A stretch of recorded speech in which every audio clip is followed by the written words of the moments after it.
Yes. Good evening, everyone. Welcome to this Globespan program this evening. I hope the discussion here this evening will certainly stimulate you and help you in our journey towards a real El Dorado of Guyana, where all our citizens will certainly share in all the resources of this country instead of it being a mythical El Dorado.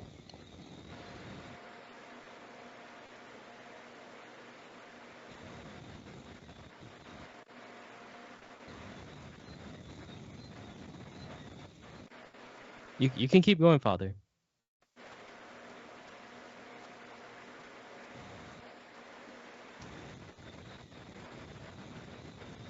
Or if there's a question you'd like to ask the guests, you can ask them now.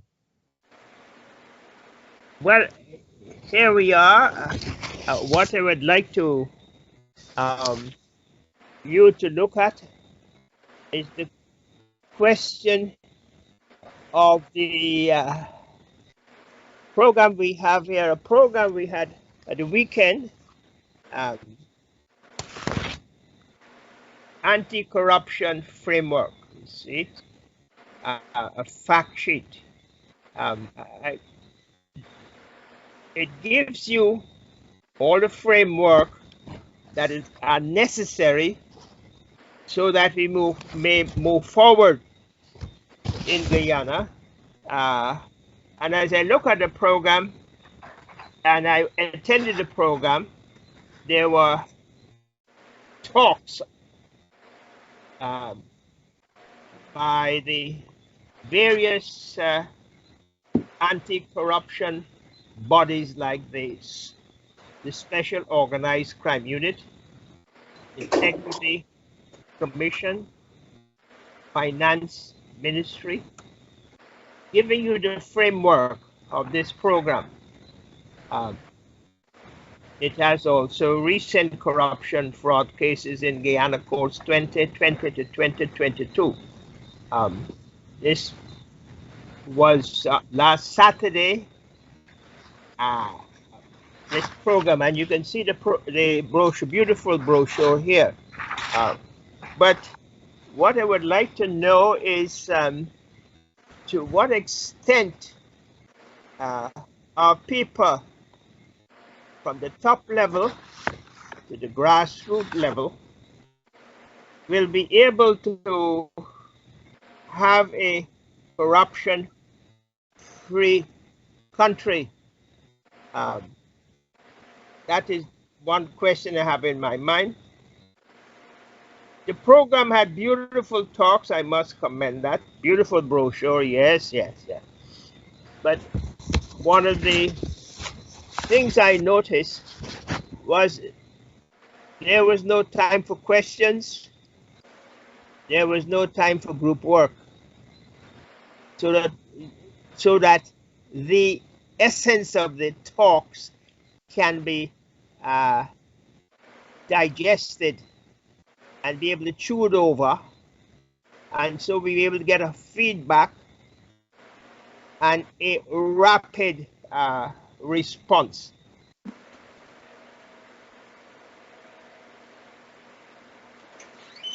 Over to you, anyone.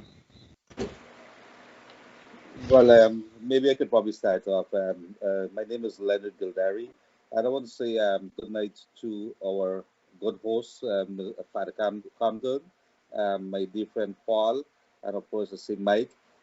Good night, gentlemen, and of course, to all our viewers, wherever you are across the world.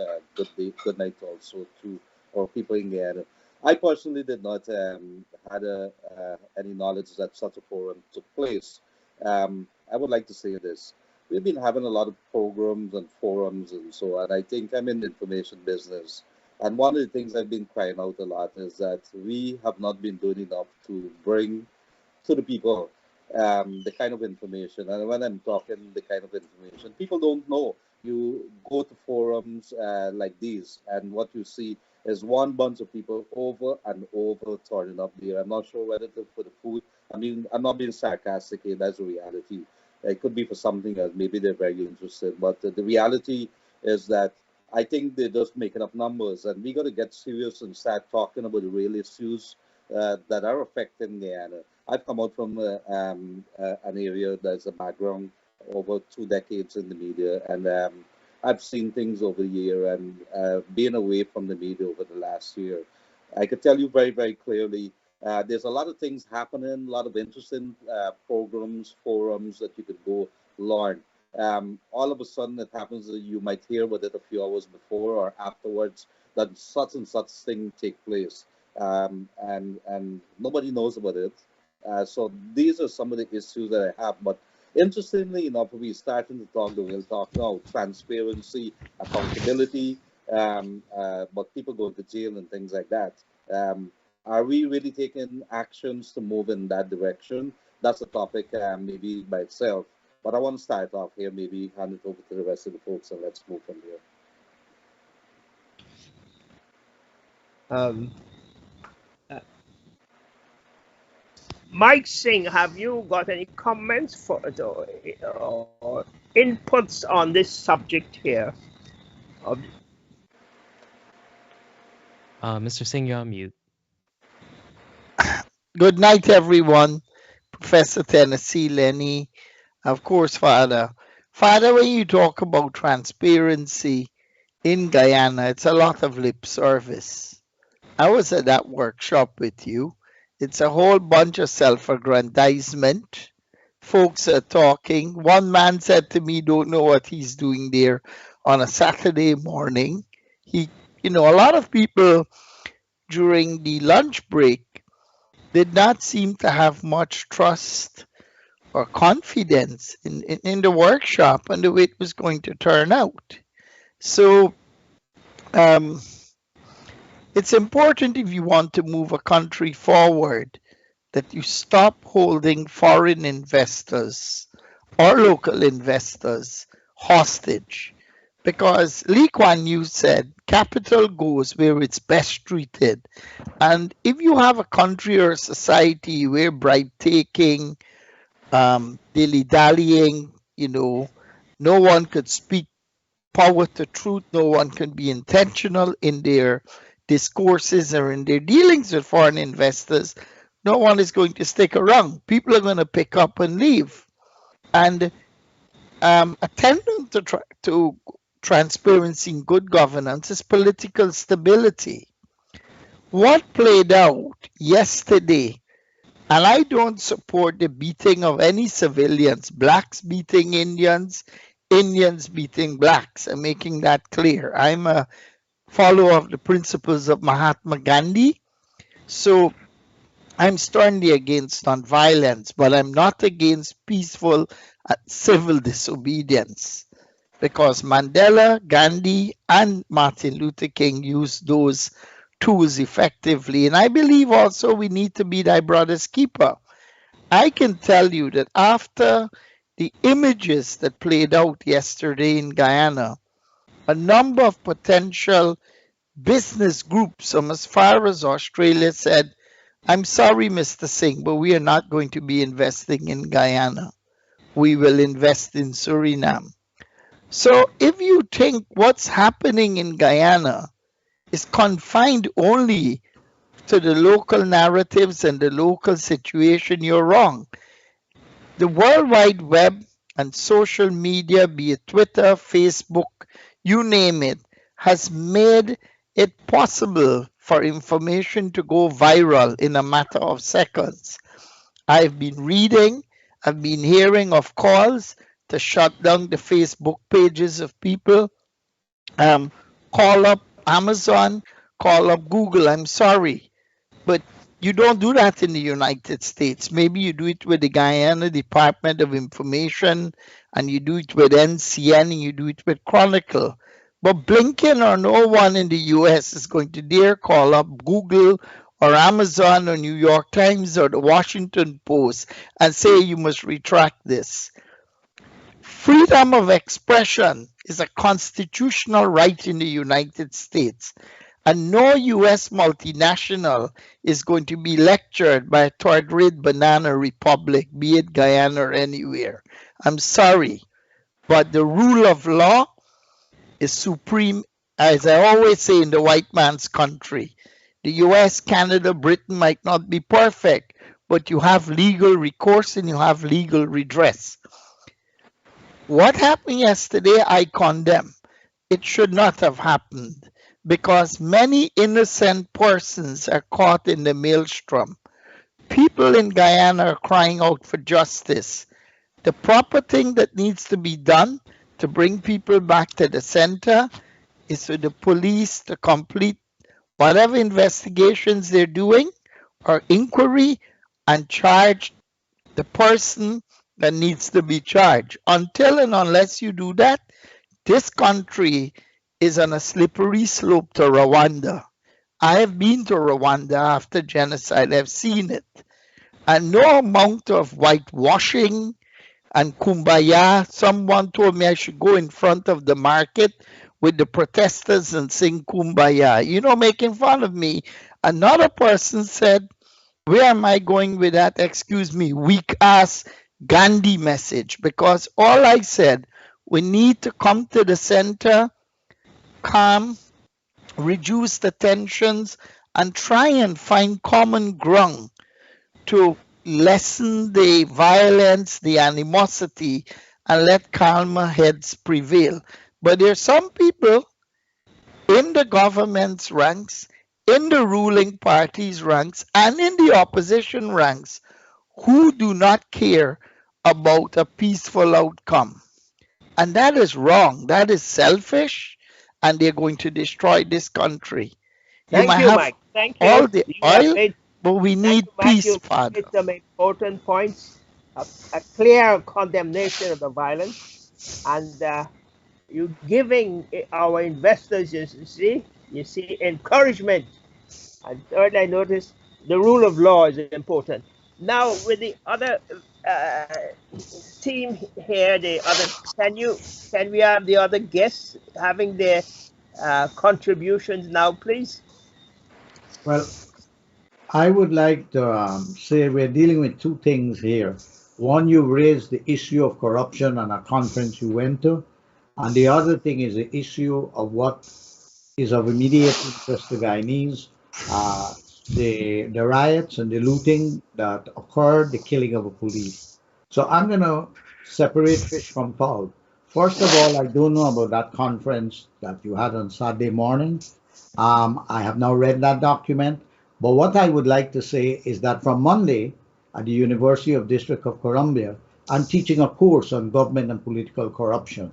And so I look at corruption historically, I look at contemporarily. And one of the issues that I've had my students is to answer a simple question.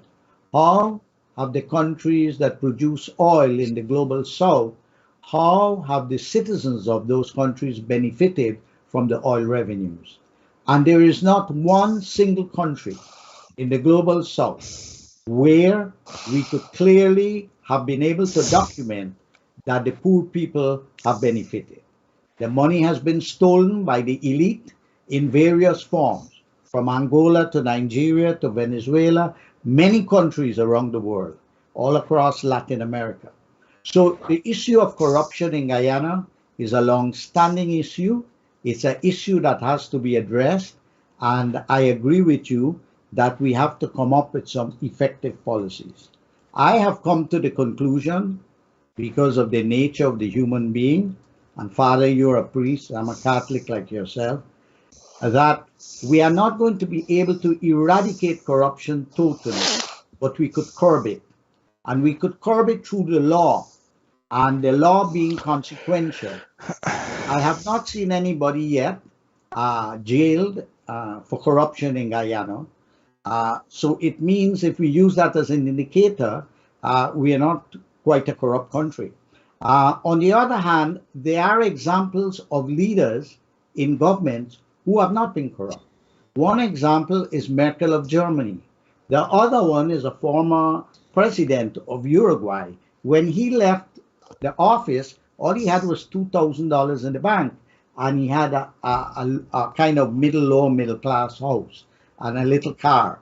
So we have examples of people who have been in government that have not been corrupt. We have best practices and we have other practices. But I agree that all around the world, I don't run out of materials to teach government and political corruption locally, nationally, or globally.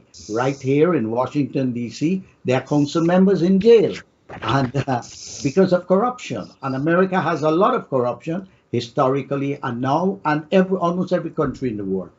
So I believe the corruption issue is a serious issue. I would try and access that document that you have and see, study it and see what kind of proposals you all are making. I don't know who sponsored the conference, but I'd like to make a few remarks because I think it's very important.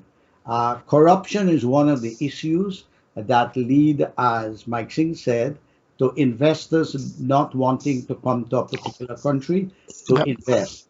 That's one point. But corruption also is a destabilizing factor in a country.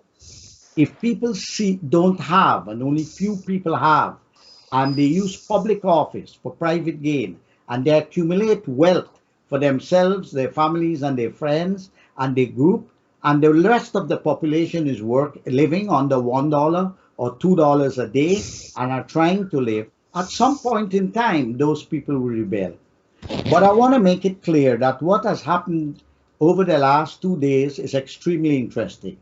I left Guyana on Sunday, and I received a note from a friend on Saturday saying, Prof, and I put it up on Facebook, Prof, there might be a problem. There might be a problem in Golden Grove. Be very careful.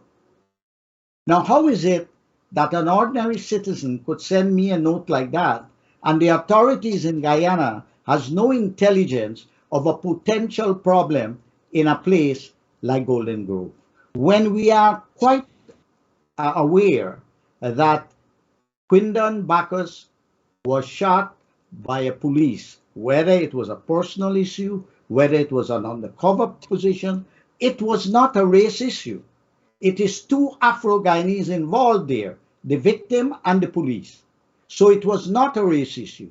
But somehow it has evolved, and it's evolving into that because they ended up in Monroe Market. We have vendors there that are predominantly Indo, and they looted the people's property. Now that is not correct. Now, first recommendation I'd like to make to the government of Guyana, that you do an inventory of all what those vendors have lost and that the government reimburse them. Because those people are going to be starving now. If you know the reality of Guyana, as we all do, those vendors work very hard to produce those vegetables and the various products that they bring to the market. They use their little savings they have. Sometimes they take loans to do that. Now, what we are having here, a group of poor people steal from another group of poor people. So we are socializing poverty, and we're doing it by the most cruel and mean way of doing it. Now, that problem could have escalated into a race riots. Now, what has happened is two things.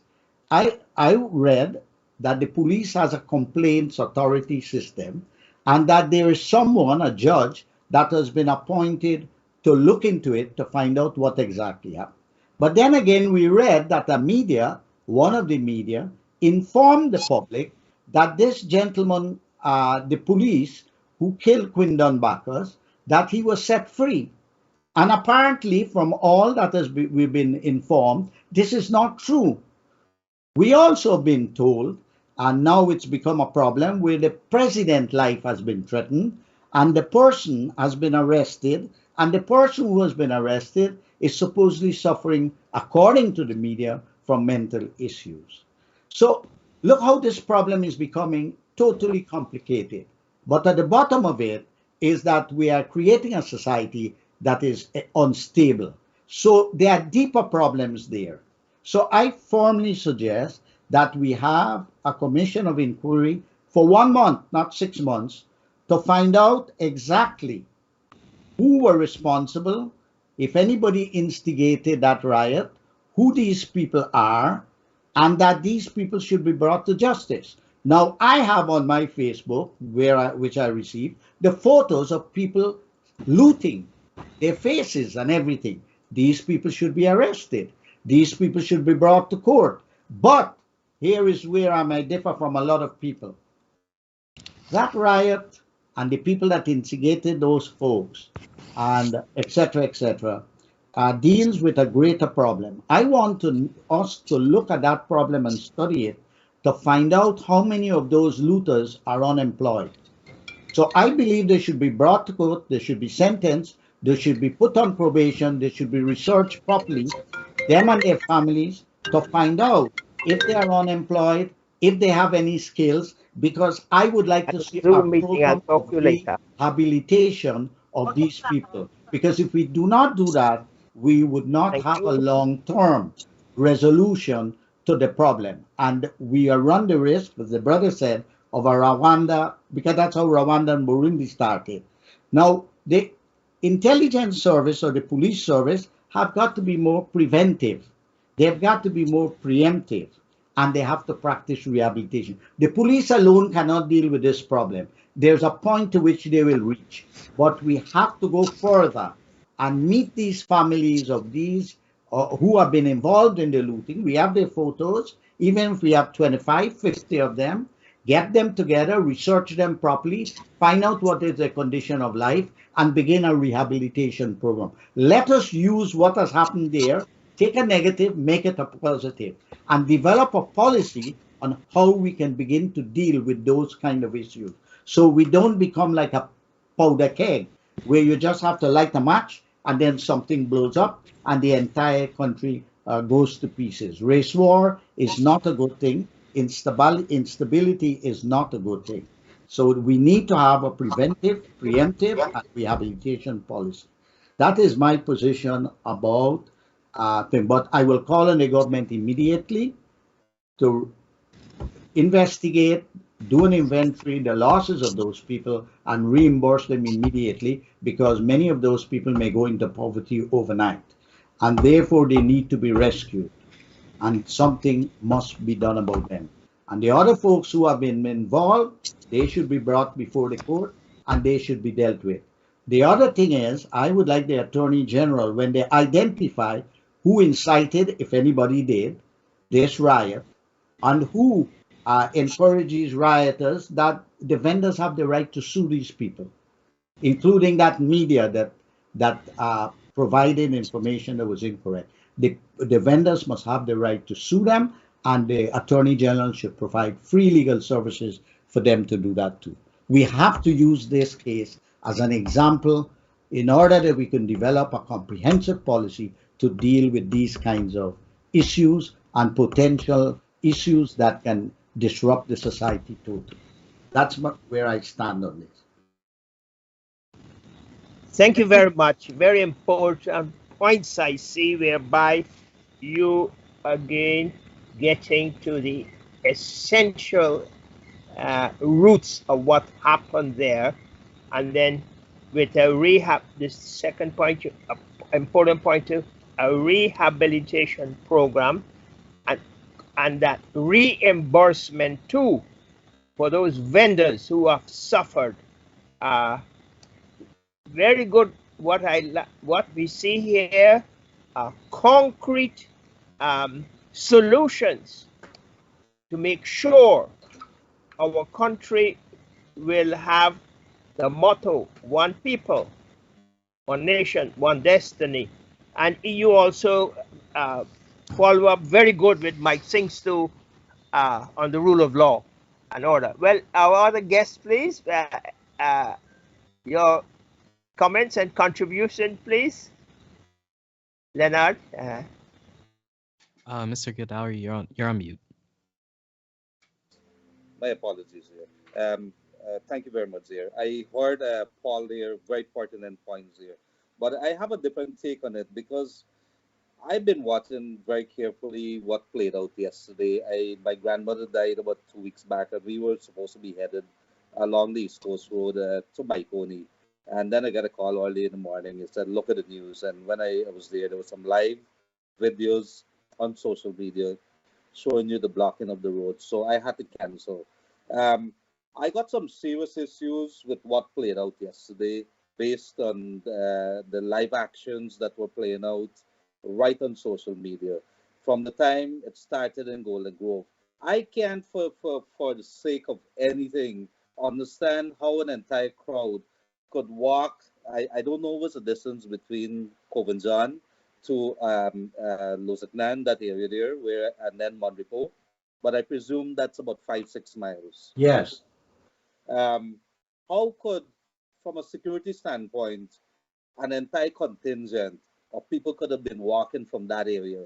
The other aspect that is significant to me, from a security perspective as well, is where was the police force, the intelligence of the police force, the intelligence arm of the police force, and let's say the army as well, because surely you would have known that there was some agitation going on for a couple of days and that these people were angry that what was happening. I don't fully subscribe to the notion that, yes, there was a couple of media houses that was reporting that this guy, this alleged killer of the of the boy from Coven John, Mr. Bacchus, that he was released from custody, basically put on pretrial liberty, if you want to call it that. Now, I understand the role of the media very well, but I also take it upon the responsibility that has to be rest on the shoulders of our security forces using their intelligence arm to have been able to have done a couple of things. They would have known that there was some gathering over a couple of days by the people that were blocking roads, chanting, and so on. They had to have been keeping an eye on it. How did that crowd advance from Coven John ended up till there? And while they were coming, there were no police along the way. They passed one police station. I think it was Vigilance. They were passed there and went straight to Monrepo. And while they were passing, you saw videos, and I will come back to this. What I saw, one reported it. There were videos of trucks being overturned. The police were at BV, and nobody ended up in front of Monrepo. So I'm saying to you that there was a tremendous breakdown. I would even say a catastrophic breakdown of what should have been law and order in this country. I want to start there because our police force, our army, which has an intelligence arm, they're supposed to have been doing their job. And it cannot be a knee jerk situation where afterwards, when the Monrepo people went out and they started to protest of what happened to them, several of them were arrested. Now, you also had a photograph that surfaced there that really blew me away.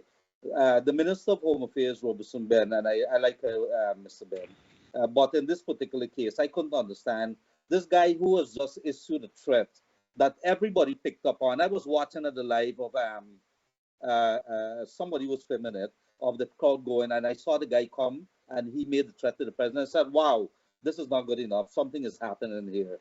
And then Minister Robertson Ben is there, and then the guy who made the threat to the president is walking or is in front of Robertson Ben, and it was not a security issue. But I also want to say, I tell you that because while that is an issue from a security perspective, there's another more even troubling issue. The folks that is down in Coven John, the family and friends of Mr. Bacchus, I am almost sure that they wanted justice. They heard a report or reports that says that this man who allegedly shot in cold blood their loved one and killed him, he was free. They wanted justice for this, and it was taking too long. It's impossible that this man could have been here 1 week, 2 weeks, and not been charged. I know people have been passed through court, and you and I know this. We could talk about 101 cases passed to court within days of a murder.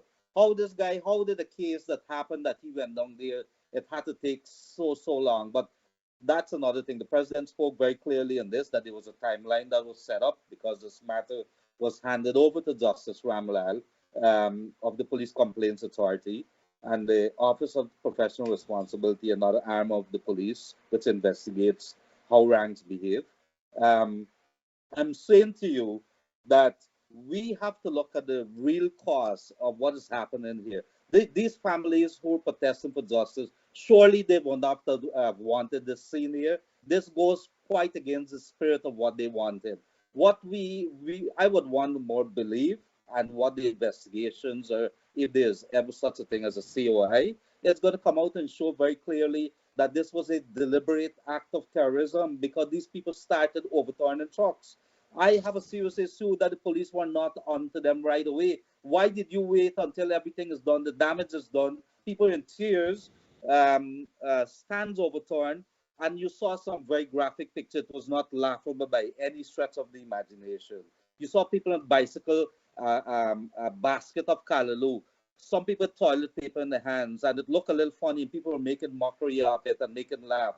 It was by no means, because when you had to go tell those vendors what is it that they went through, you could not even begin. They're going to be traumatized for years. There's not going to be any amount, any number, or any money that you're going to give to them that is going to take away the innocence that they lost yesterday when that thing happened. They're going to go there every day wanting to know if there's going to be repeat.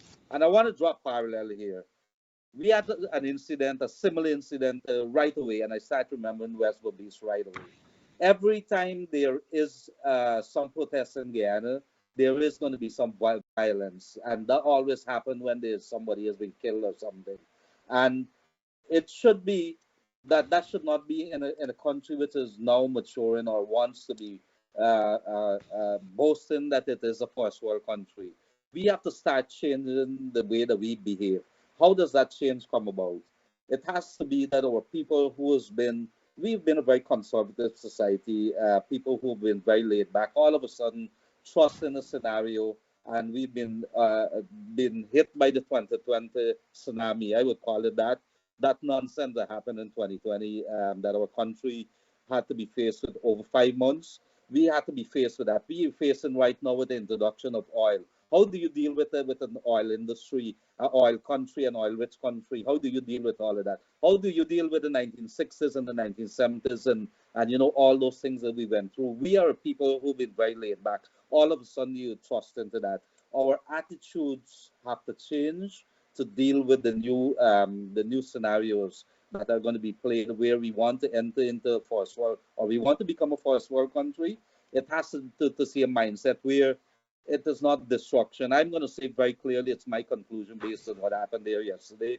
It's blatant act of terrorism that would have had some intelligence, some people who were goading it, egging it along, and that was deliberate in its sense. It cannot be that a family who wanted justice, who were marching for that, would have wanted this to thing. Because what we have done there is take away the innocence or the legitimate rights of protesters who want. And there's a fundamental aspect of democracy, your right to protest. You should be able to protest for anything as long as it's a peaceful manner. Now, every time somebody wants to do protest, it's going to be viewed with suspicion, and that is the issue. Those are some of the issues that we face with. There's two other points I want to make. We have half of the population, less than half, 218,000 persons who are supposed to be protected or represented by the opposition, the combined opposition. Are they doing a good job? Then you have a government in place who is supposed to be representing the entire country. At this point in time, we have to determine very quickly who are the enemies of this country. Is it the investors that come in? I saw Mike raise the issue of the investors, that people won't want to come here because of violence. I will tell you something, Mike. I don't agree with that. I tell you respectfully, I believe people are going to come here if they find an investor scenario where it's easy to invest if they got to pay a bribe. They're going to come because the pickings are going to be very easy. However, if you have a government who wants to look after the entire country, and I must applaud President Ali for getting out there. The situation was very tense. People, I think they had to come out, the security people had to come out of the vehicle and clear the road for him. But they had to get down there because it had the potential of being even more explosive. Imagine that thing at reached Georgetown, what would have happened. And if you see the number of people that was on the road also, you have to be a little worried about that. This is in the middle of the day. You mean to tell me that hundreds of persons are without job? You had so much time on your hand that you're going to be part of that. Did they stay home? Are they jobless? Those are things that are really, really, really worrisome for me. And I think we need to have the conversation as we move forward into being a first world country as to what are some of the core problems that are really affecting our people. There's a lot of anger on one side of the population or on one side who perceive themselves to be on the opposition, that their concerns are not being addressed. I'm not saying that this is indeed the case. I'm just saying what their perceptions are and what they want to see. But these are things, these are the real conversation that I really want to have. How do we bridge the gap? Are the politicians doing enough to reach across the divide and say, look, our country needs to be protected? We saw, and we could do it, we saw the Rams logistics situation the other day in Trinidad, and Guyana was united in the anger against one company trying to pull the hood over the eyes of the people. They saw it as that, and Guyana came together on that. Now, how could you not come together on things that is going to protect our country? How could you not come together that is going to protect our people on things that is going to divide them, whether it is the violence that happened yesterday, whether it's on issues like our pensions and so on and so forth? But I want to stop there. I think I've said enough. Thank you very much indeed, Leonard. You have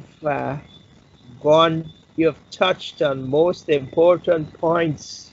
For example, these military bodies have got, as you know, even in this program, they have what you call a standard order SOPs. If you put in the action, the SOP, it's an immediate action. You see, when there's a football match, for example, the referee immediately issues a red card. Now, in this case, you mentioned the long delay, the lack of intelligence reporting. In fact, the intelligence unit should have been 3 steps ahead of these protesters. You've touched on very important matters there. You see, they should have been 3 steps ahead of fake news and false news and all these things. So, and you mentioned too an important point which we must all work towards with the team here tonight. I see one of the things coming out is maturity. We want to have a mature country now. And you mentioned about so many youths on the road. Now the question there stands: how specifically can we develop a mature country as regard, for instance, the preparing these young people? See, a lot of dropouts from school mixed up with, rum drinking and all kinds of dope and so on. How can we deal with these young people? In other words, we have to be anticipated. And even as regards intelligence units that were behind, they could not look ahead. Are they trained in the way in mob psychology to deal with this mass of lawless young people, young generation people roaming the streets on motorcycles and bicycles and stealing? So what would you suggest then at this stage to develop a mature country, as you mentioned, as regards that large generation of young people, or dropouts, if you like? In the old days of Guyana, we had simple ethics, respect for people, you remember, respect for property. I put it over to you then. Mike, now. Thank you, Father. First of all, let me say I agree totally with everything Professor Tennassee said. A lot of those people are victims of arrested development, and basically they're falling through the cracks. In every ethnic conflict, the genesis is in economic injustice, be it Rwanda, Burundi, former Yugoslavia, all of these places, even Sierra Leone, uh, Liberia. Unless you find a way to help the bottom feeders, you're going to have problems. I'm not prescribing or calling for a welfare state, because one of the things in this country people are fed up of, they're suffering from hamper fatigue. Every which way you turn, they need a hamper, they're giving out hampers. Guyanese don't need handouts, they need a hand up. Guyanese do not need aid, they need trade. And they certainly don't need pity, they need an opportunity. And the fact that the wealth, this oil wealth in this country, is concentrated in the hands of less than 5% of persons, and the bottom feeders and the people who struggle in the middle class, the bottom 95%, must try to eke out what's left for them, the crumbs. And if you don't address this, you can throw $1 trillion here, the speedometer needle would not move. You're going to have the evolution of new forms of crime, Father. I've seen it. Extortion, kidnapping, right? Home invasion, it's there, it's coming. Because when you push a people with their backs to the wall and they have nothing to lose, remember, it's the last straw that broke the back of a camel. They must find a way to bring these people, whether it's job training, as Professor Tennassee said, investigate your socioeconomic circumstances, set up technical institutes in every area you can, and train them. Work in unison, academia and industry and society can work together. The oil and gas industry, the construction industry, they all need talent. But what is being done to bring these young people into the fold of society, into the fold of development? Where is the inclusivity? We're talking about importing 100,000 foreign workers. And here you have tens of thousands of young, able-bodied people who are not being brought into the development equation. We need some kind of affirmative action to address this problem. And I don't mean giving people money, but we need some kind of affirmative action to ensure those persons at the bottom layer of our society are not left behind. Otherwise, you're going to have so much more social problems, you wouldn't know where to begin. What does it cost to train these people, send them to a technical institute, give them a stipend, pair them through a mentorship program with Guyanese or even foreign companies? We are talking about local content. Do you know how many engineers UG produces a year? 70? And they all leave.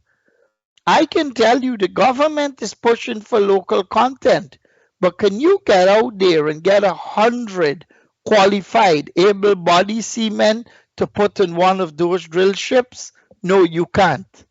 And we need to find a way to bring young people into the fold through skills development, job training. You know, if you have to bring back some vestige of the national service where you can bring young people together. You know, my late father used to say, the devil finds work for idle hands. You can't blame the foreigners. They want to employ people, but they can't find talent.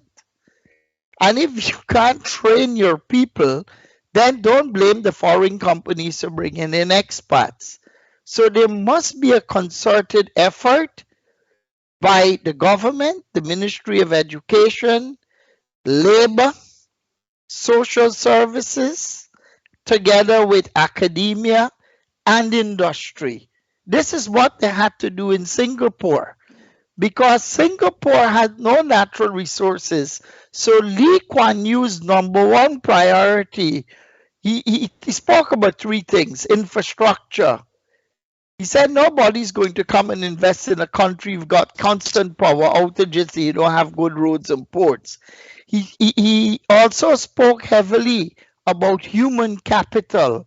Unless you have competitive human talent and trained human talent, you can't compete in the global economy. Lee Kuan Yew also spoke about the ease of doing business. Because if someone comes to your country to invest, please don't hold them hostage. They'll pack up and go. And also the rule of law. Pay your ministers a decent salary, but have an independent ombudsman that can go after them if there's any suspicion that there's bribery or bakshish involved. When you create this and you lift people out of poverty, they're not going to be on the road doing these kinds of things. As Lenny said, these people are traumatized. What is being done in terms of mental health counseling? Guyana has one of the highest suicide rates in the world. Mental health issues in this country is off the charts. We need to find a way to bridge the gap. Bring everyone to the center, Father. Be it black, be it Indian, we're all God's children. This country is rich enough. No one should be in poverty. But as I said, it takes a kind of servant leadership, exemplary leadership, servant leadership like Lee Kuan Yew did, to bring people together. I believe faith-based organizations, churches, mandirs, mosques, they all have an important role because you don't get your values at the mall. You get it in the home that you were born and raised in. And those are the values you take with you into the world. But once again, we need an active collaboration with the state, academia, and industry to begin training programs right now for those young people, because I tell you, come the next elections and they're hungry from now to then, they don't have anything to lose, crime is going to go through the roof.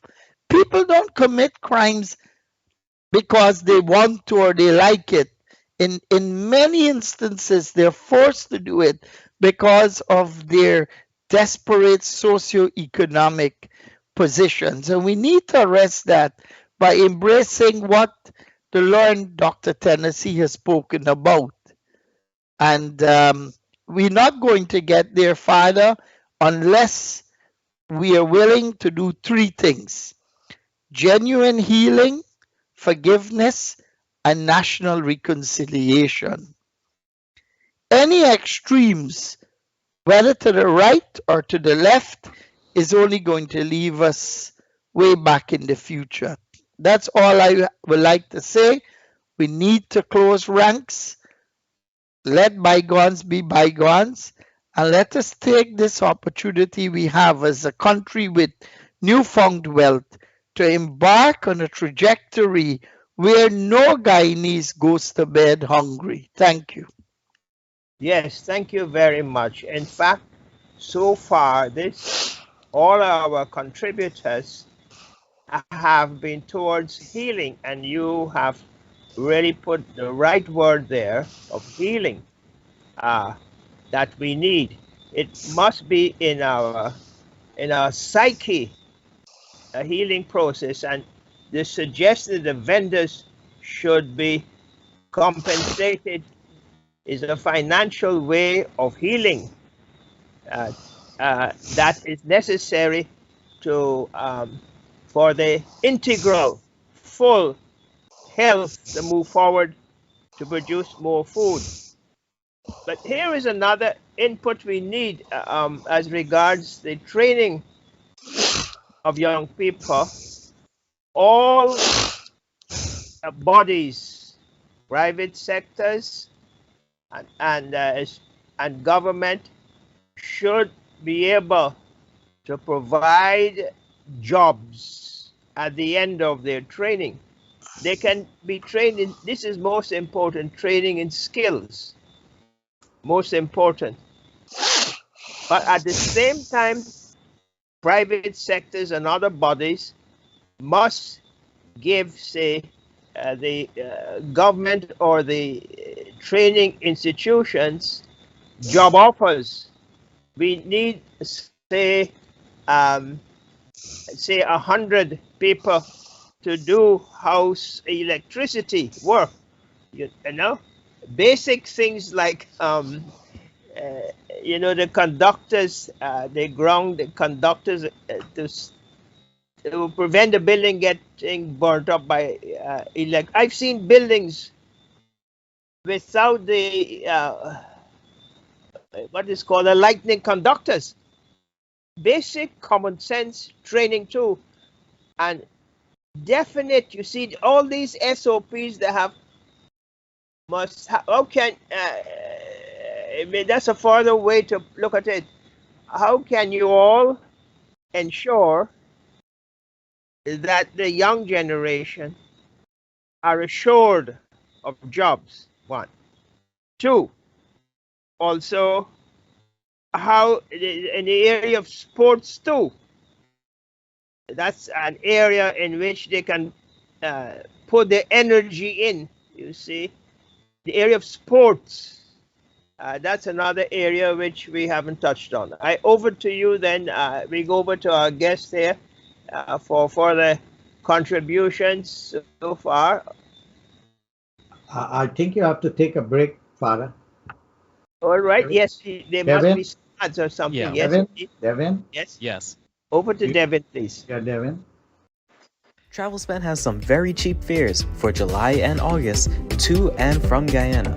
Seats are limited, but call TravelSpan today for these discounted low fares in July and August. In New York, call 718-845-0437. That's 718-845-0437. In Georgetown, call 227-1701. That's 227-1701.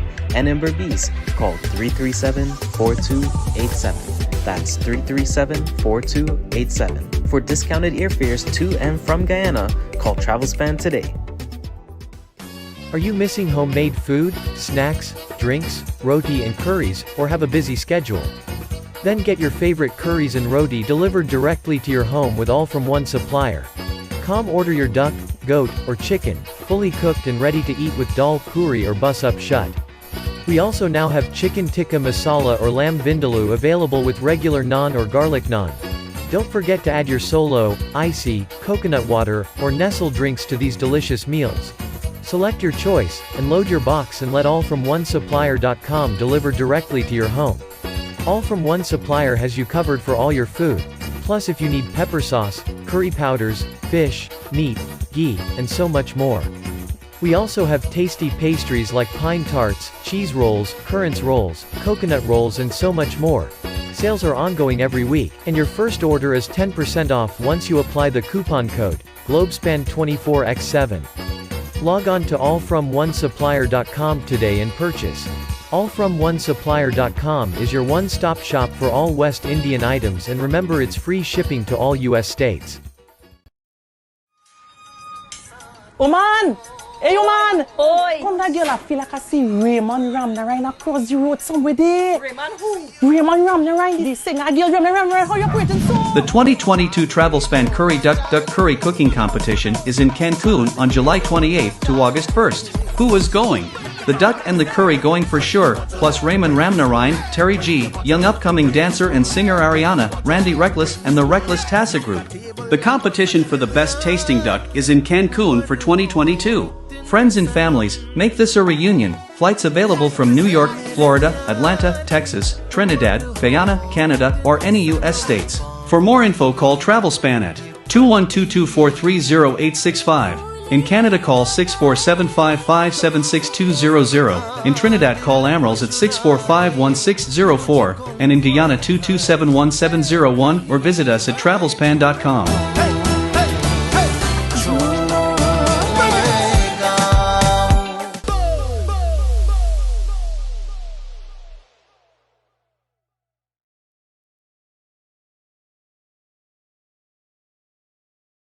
Yes.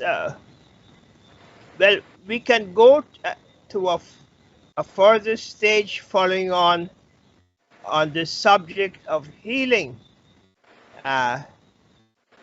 in which we need the whole of society to be involved in this healing process in a concrete way. For example, a rule of law whereby we say no to corruption, and every no, from the grassroots level to the top level, every no counts. And for example, all our bodies, religious bodies too, we have to avoid what Karl Marx says, that religion is the opium of the people. You see, here again, we have to have this consciousness among our people and education program, whereby we refuse to pay or accept bribes or gifts. See, and I repeat again, we may have, yes, the framework, you see, as given on that Saturday program. We have there with the various government bodies, true, but we must have the legal or bodies, say, to make sure like that action is taken. And I repeat again, people need to see immediate results. In that case, as you see that clear example, the injured family in the shooting at Grove, the delay was too long, you see. We should have been 3 steps. The authorities should have been 3 steps and anticipate, see, any problem in the future. So over to you then on that saying no and the healing process in which all our bodies involved, saying no at every level to corruption.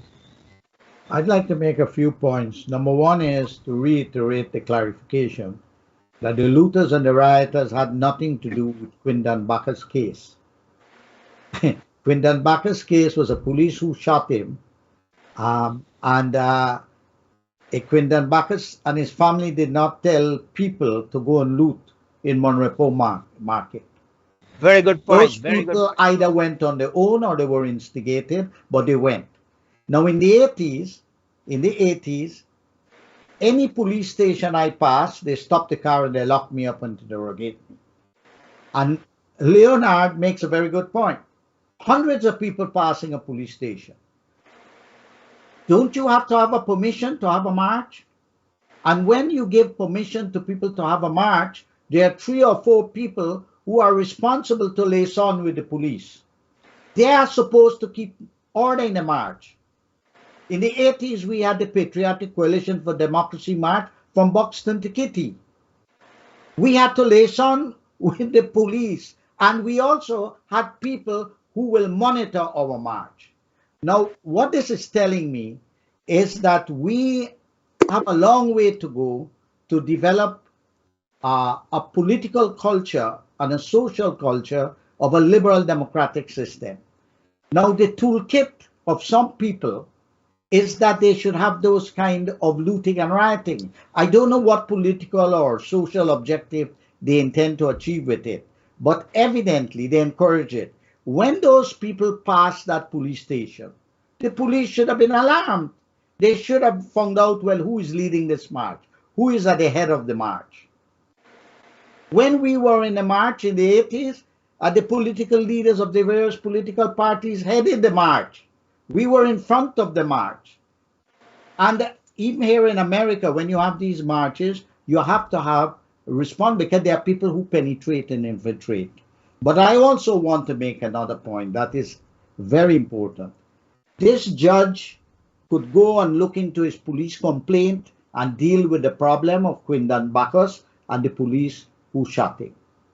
That is one thing, but there is a bigger issue there that has to be investigated. The riot itself, the looting itself, the players in it, and how do we deal with the people who were involved. And as we said, a process of rehabilitation and you say healing. Now I want to say this. What we saw yesterday and the day before is not something that has developed over the last year or two. It is cumulative. The grassroots of Guyana over the last 56 years have been suffering. All we have achieved in Guyana in 56 years of political independence is that we are the third poorest country in the Western Hemisphere. Our people do not have in the grassroots. And let me be clear, when people like to mix up the ethnic thing, the poorest people in Guyana are in the rural areas and the hinterland. They are in the rural areas and the hinterland. Yes. These are the poorest people, and this is evidence, statistics. So we need people to stop on social media saying, according to my analysis, which has no evidentiary base, and then they are expounding. So we need to introduce a new thing into the culture, that in a situation like this, we must go and get the evidence and make it clear to the Guyanese people exactly what happened here. I don't believe there is any Guyanese in Guyana who agrees that those people in Monroe should have been looted. That's number one. This thing is cumulative and we have to deal with it. But this brings us to the other point. You are not going to address this from above. The rulers of Guyana from above do not have a toolkit, a capacity of empathy, and they are not skilled enough to deal with this. Only the people can save the people. Local government, and we're going to have local government election hopefully by the end of the year or so. Local government is a joke. It has no power, no resources, no training, and this is where we have to deal with it. I give you a simple example. In the 60s during the riots, I lived in Alness, and my father, it's a multi-ethnic community, Alveston, Alness, Salton, organized the home guards because the police could not protect us. And we did not want people to come in the community to put fire under the homes of different ethnic groups and start a race riot. So what we did is form the home guards. And we police our community. In the night, we put a barricade at every car that passed. We check them out to make sure who they are, where they're going, and so forth. So this problem in Guyana about development and so forth, and doing the inventory of the unemployed and the lack of skills and the lack of education and so forth. Look, I just came back from Guyana. It's over a year. I've been training 20 school teachers in citizen diplomacy. And these school teachers, I went and did workshops with them, and I swore them in as citizen ambassadors. We're trying to introduce a new culture that when you have problems in the grassroots, you have to build bridges across the family, the community, and the nation. We really do not know. You see, a lot of the political parties were Marxist-Leninists. They believe in the dictatorship of the proletariat. God knows what the hell that was, but it's a dictatorship of the party. And they never educated our people on how to participate in a democracy. Now we have to equip with our people in the grassroots with a toolkit on how to listen to each other, how to communicate to each other, how to deal with each other. One of the things I'm happy about, and I don't know if I'm wrong, but until now what I've seen, I did not see any physical beating of people there. And I don't know if it happened, probably Leonard might know more about that, okay, he's there. But I hope that did not happen. But we saw the looting and what has happened. So I reiterate that urgently, I call on the government of Guyana to immediately do an inventory of all the losses of the people in the market and reimburse them immediately, because those people would either be in big debt or they will starve. Because these people that bring things to the market work very hard. Agriculture is something that goes with time. You don't produce a banana in 2 days. You don't produce a mango in 3 days. You don't produce these things in 4 days, and you have to survive. And it's a lot of work, people going out and working very hard. And therefore, we do not want to leave those people and abandon them. This is very urgent, very, very urgent. Compensate these people, bring those people to justice who are looting. But I'm saying that set up a special court for all these looters and investigate it, put them on probation, but with a plan that we are going to do some kind of rehabilitation, skills training, as the father said, and others, so that we could begin to deal with it. Let's use Golden Grove and what has happened there, turn a negative into a positive. Let us establish a model, as you say, of healing, a model of addressing the accumulative hurt of 56 years of abandonment of the poor people in the grassroots, of unemployment, marginalization, the people that commit suicide. Let us use Golden Grove as an example to begin to do that. But we have to really pull up our sleeves, and we got to get down there and approach this whole problem differently. This is not a question of just punishment. I teach criminal justice. This is not a problem of punishment. That is not going to develop Guyana. Of course, people have to be responsible. You can't have people's photograph that they went looting and you don't take them to court and you don't pass a sentence on them. You can't have people inciting these kind of racial activities with a view that that is how they intend to fight the government. No, you don't do those things. There must be another toolkit. We have to help these political parties to acquire toolkits within the context of a liberal democratic system, because they seem to don't have it. And as I said, the forces, the police force, has to be more prevent these things. They have to be more preemptive, and they have to pursue rehabilitation. It's a complex job, but leadership is key to it. So I just wanted to reiterate this, and I hope that these people will have a chance to sue those people that are responsible for what has happened to them. Thank you very much for giving us a concrete way of forming bridges among the grassroots people. And in fact, this is the best way of security. I remember when I built some years ago a church in North Rhineville, I never put in any grill work, but I had all the communities of all the races involved in as you see, building bridges to keep up the rights, no garbage to be thrown here, to protect the community, and to be aware of the situation in which we live, so we can all sleep in peace. So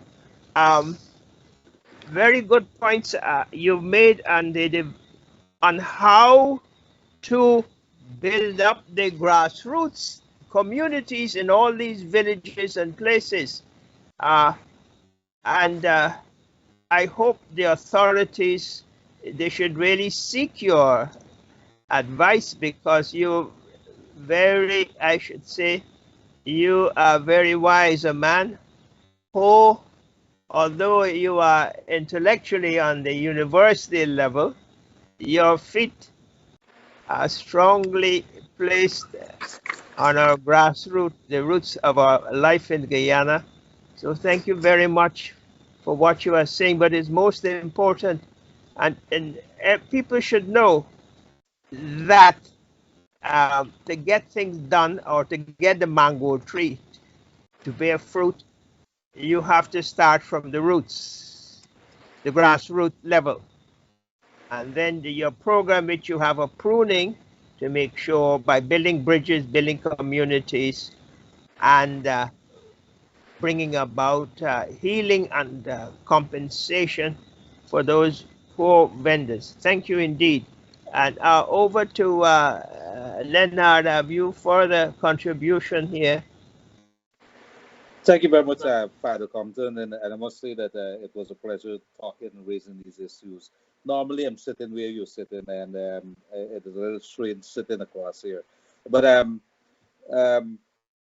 couple of things. I understand about 20 people ended up in court today at Compton, Magistrates Court, charged with riotous behavior. I think one person did not turn up, and I think one person pleaded guilty. The rest of them not guilty, and the fines were about $15,000-$20,000 each. That the thing we could argue a little bit that. I come back a little on two issues that were raised, one by Mike, or several issues raised by Mike, and then also the issue of corruption in Guyana. I want to talk about some of the programs and in context of where Guyana stands right now. If we had to look at it, what has happened over the last couple of years, I pay very close attention. And you look at where King Trinidad stood at, let's say, 10 years back, where it is now. We could probably agree that the decline of Trinidad and Tobago would have started years back. Maybe they spent too quickly, they developed too quickly, they did not save for a rainy day.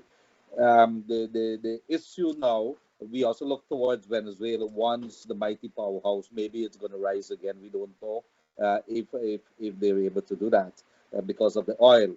What we do know is that many of the powerhouses across the Caribbean, they are on the decline already. It's going to be very difficult to climb to where the ones were on the powerhouse of this region.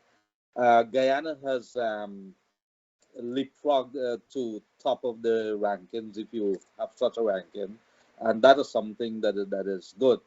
Do you translate that into a reality, a quality of life for the people of Guyana? That is something that we'd have to have constant conversation about as we move forward. But Mike has raised several issues there, and I want to talk about it. I do happen to know, because I pay close attention as to how our oil monies are being spent. I want to make sure that I benefit from it too. And I know that the government would have been, this is not me defending government. I like when we are given help. And you have to put it in context when you talk about hampers and you talk about training. There has been several, I think, the BIT programs and a lot of scholarships given out, more so than many of the years that they have been given out. So that's one thing that is good. Hampers is not something I feel comfortable about, or a cash grant, but you have to put that in context. You're looking at here a post-pandemic.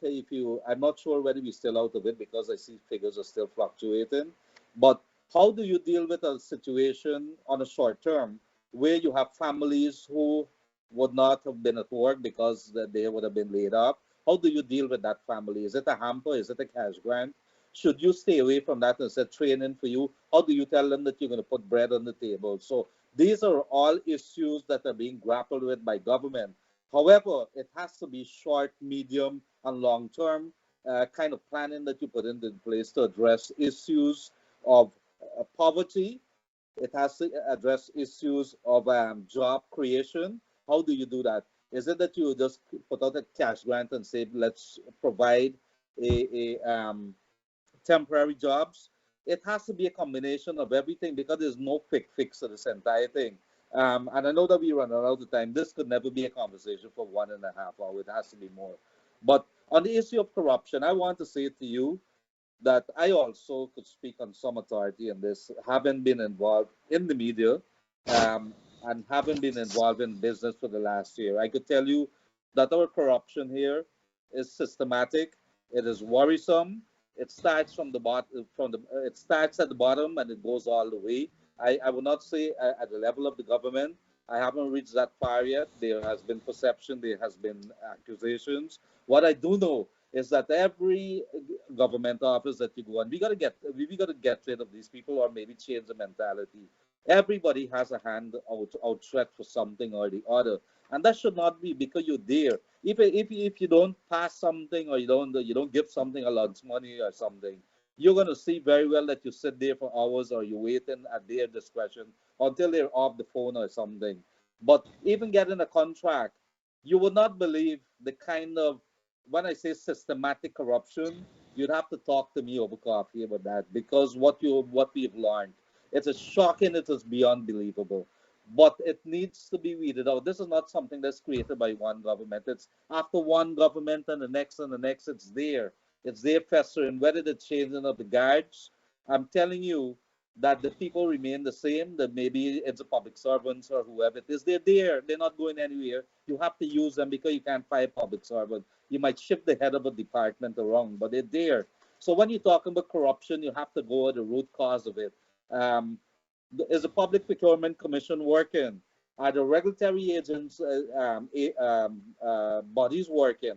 We could have all the laws in the world. I think that situation there with the local content secretariat not issuing a license or a certificate to Rams Logistics. I was happy to hear something that at least you have a regulatory body that is there that's issuing something, because for years, these things are public secret. Who's getting what, who are friends with who's getting into what.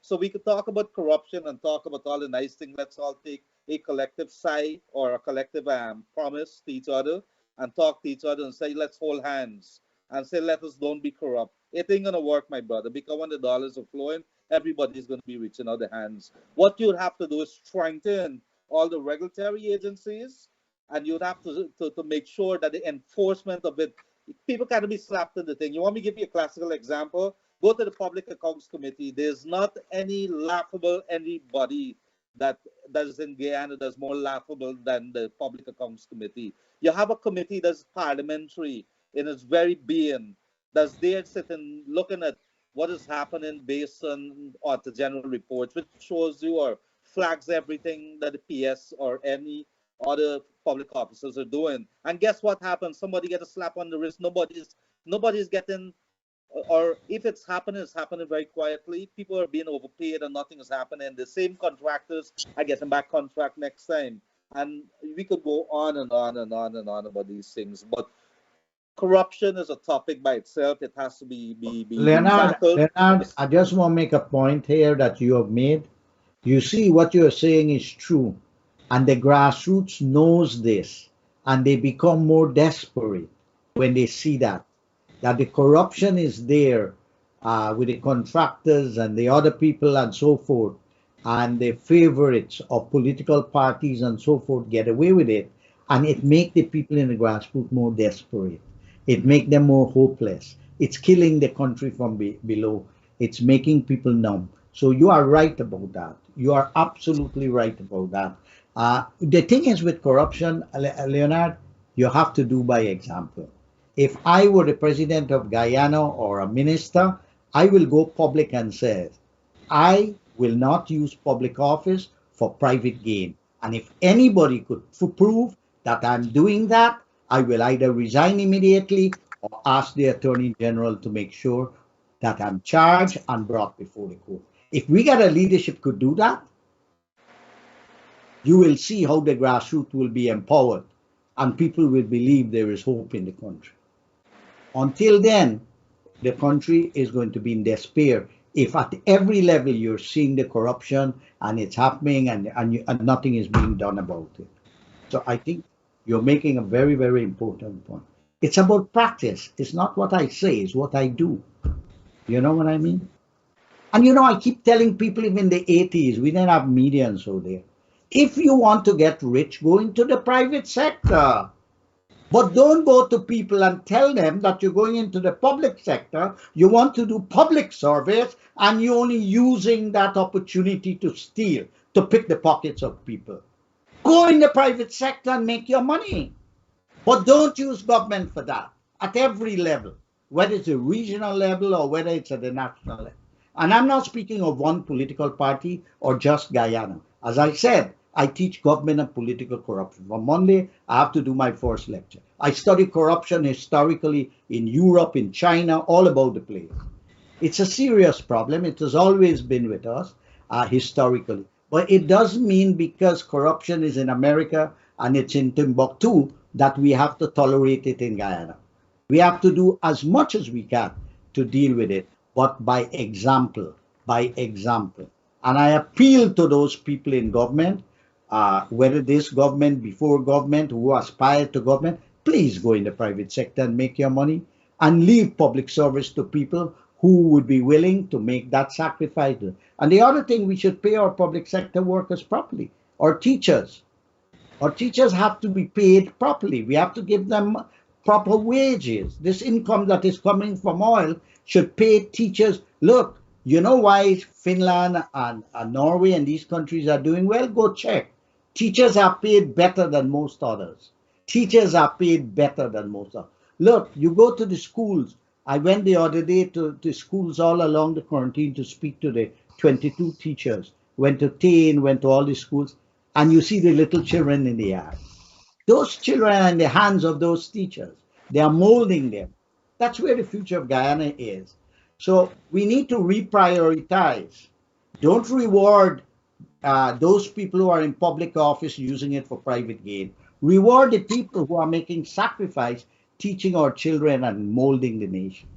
We have to reprioritize.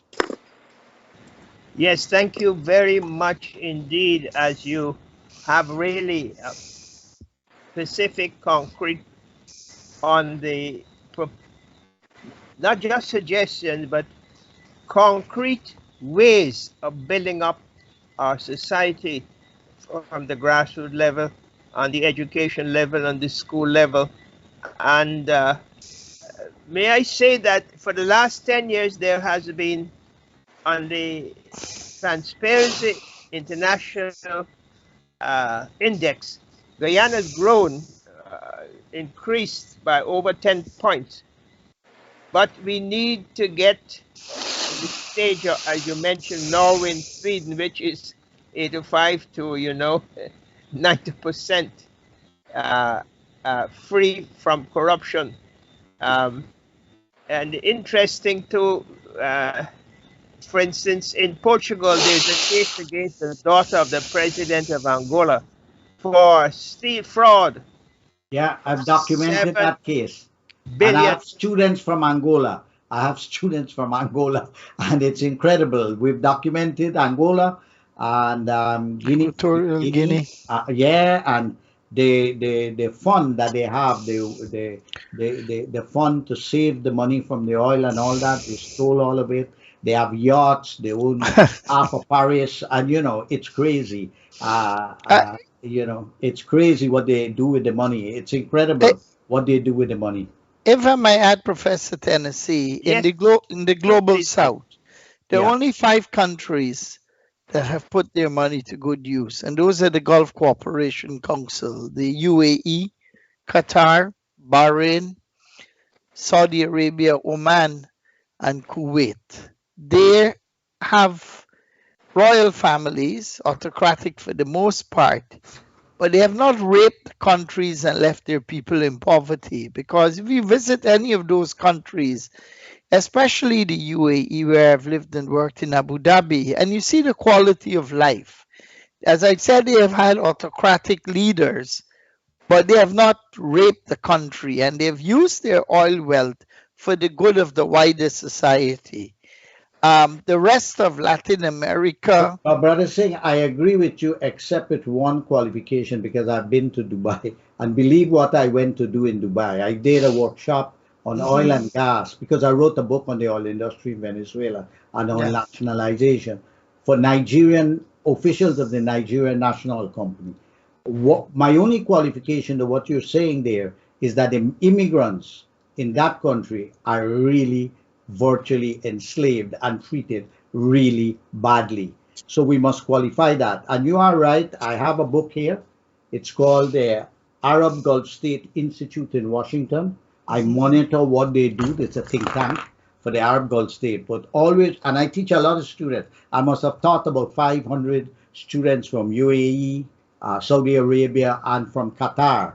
Even my prince was with me one semester. And so remember, when people talk about importing other models, be comprehensive. The situation of immigrants in those countries is horrible, especially women immigrants.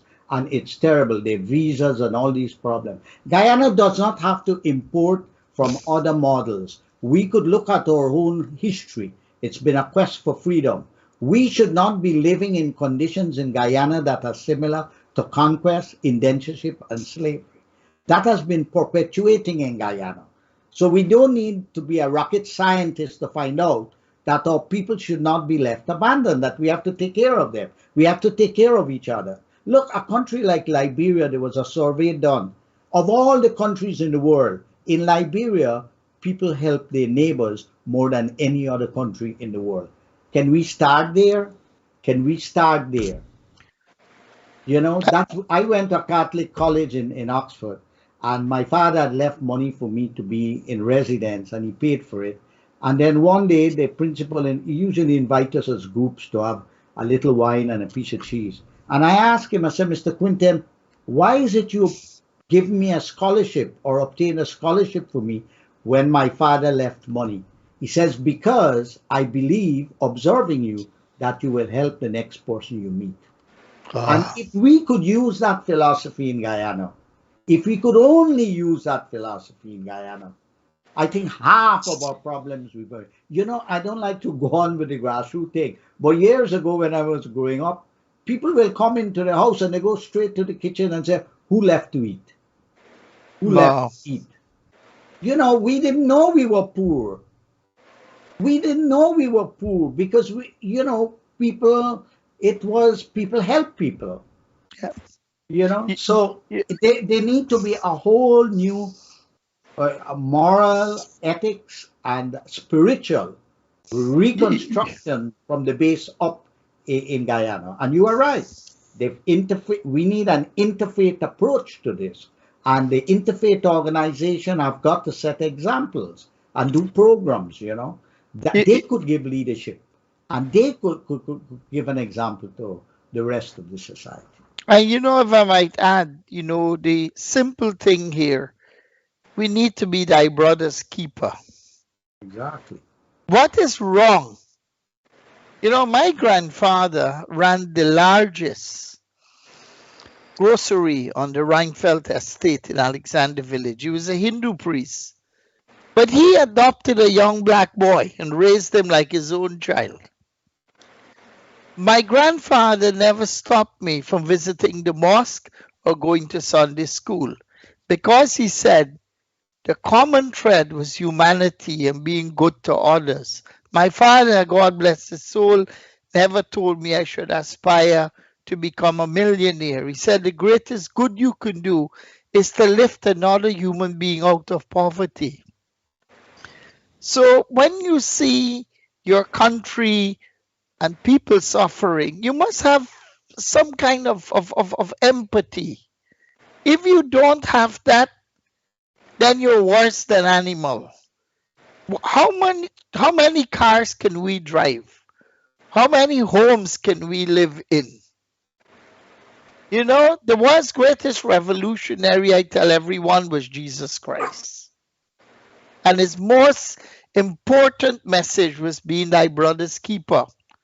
How can you live, have it all, and the man outside your gate hasn't had a meal? Eventually the rot is going to come in. No man is an island. And Lenny raised many good points. Corruption. I think the Rotary Clubs of Guyana, with their four-way tests, have a role to play in educating people. We need to get back to ethics in the school. We need to have a nationwide campaign about the four-way test, which Rotarians recite. We need to even have the 10 Commandments posted publicly. Guyana, with all due respect, is in a moral and spiritual dunghill. And until we can bring people back to the good values of yesteryear, we are doomed. No amount of oil is going to save us. It is a human spirit. It's a kindred spirit of knowing, okay, we've got all this oil. You think it's right for someone in Paramakatoy to not have had a good meal? No, it's wrong. So we need leaders who are going to put people first. We need servant leadership. And all faiths teach you that you have a moral obligation to help those that are less fortunate. And as Lenny said, you know, we need skills. If the government is giving scholarship, encourage people, jump on it, learn as much as you can. Because if we have the skills, we have the paperwork, We have the car gadgets to say, we have the Gentlemen, I cannot qualifications. cutting you, but we've gone over 9 o'clock. Okay. Oh, I must add, Devin, what is the situation? Yes, we can start to go to closing comments. Okay, I have one closing comment, and that is I salute Martin Pertab and the local content secretariat for standing up for the people of Guyana in terms of the Rams logistics fiasco. I was very proud, and I think we need to have this done more often. I want us to start thinking, put Guyana for Guyanese first. Don't sell out our brothers and sisters. Let us find a way to make every Guyanese part of the solution. Thank you. Thank you very much indeed for your, I can sum up this program here as an update on making a reality come through. One people, one nation, one destiny, starting with the base, the grassroots, in all the concrete details we have had this evening. Thank you very much indeed. And could I just make a closing thing, because my apologies. I was listening to Paul, and interesting comments here tonight from you two, Father, and of course Mike. I feel almost I'm the youngest person here, but I think to come back to where do we go from here, because ultimately that's going to be the issue on the table. We have to, as a people, start changing our attitude. We have attitudinal problems in that we always leave it, and that's my perception. We always leave it to the authorities or our leaders to do that. We have to start changing and start holding our leaders accountable. And when I'm talking leaders, it's not their finale. It's not only Aubrey Norton, it's everybody, all the parliamentarians. A parliamentarian standing on the street yesterday, and then you see them on talk shows and the incitement and everything that is coming. And nobody is saying that, people are hurting, that they want to see justice for the family. They're hurting because the stalls were broken up, they were probably robbed, and nobody's saying anything like that. It has to be an attitudinal problem to start recognizing who are the enemies here. Is it the people who are coming into the country? Is it our leadership? Is it the people who are sitting in public offices? Is it, the accounts clerk? Is it the policemen who are out there? We need to start recognizing that. And how long we don't start for ourselves, starting to analyze the situation. It has to do with an attitudinal solution that says it is not their job. It is my job to better myself, and therefore I'm going to start taking actions to better my house. Other than that, I know that we're out of time. I want to say thank you very much to Father Compton. Father Compton, I just want to reiterate my appeal. Please, government, compensate the people who were looted in the Monrepo market, and please investigate the depth of what has happened there, transform Golden Grove into a negative, into a positive, and pursue a rehabilitation policy for the looters after they were brought before the court and fined or whatever you do with them, but begin to examine why they were on the streets, who they are they unemployed, what the condition of their families, and let us use Golden Grove into a model that we could transform for the rest of Guyana. Great indeed. In fact, in rehabilitating those offenders, you're using the principle that if they go back into society, remember, a rotten mango spoils the whole bag and the whole barrel. And it's the healing that you talked about. And must we also say we should demand a society where public and private officials in positions of trust are held accountable. And please be partners with Transparency Institute Guyana to be watchdogs and inform the public as we are doing today in very clear terms. Thank you very much indeed. It has been great being part of this healing process of reconstruction. With this in mind, if it put into practice, I can say Guyana is not a mythical El Dorado. As Sir Walter Raleigh said, you know, he called this El Dorado to please the Queen of England. It should be a reality, and from the basics, the base of the triangle, the grassroots level. Thank you indeed, very much indeed.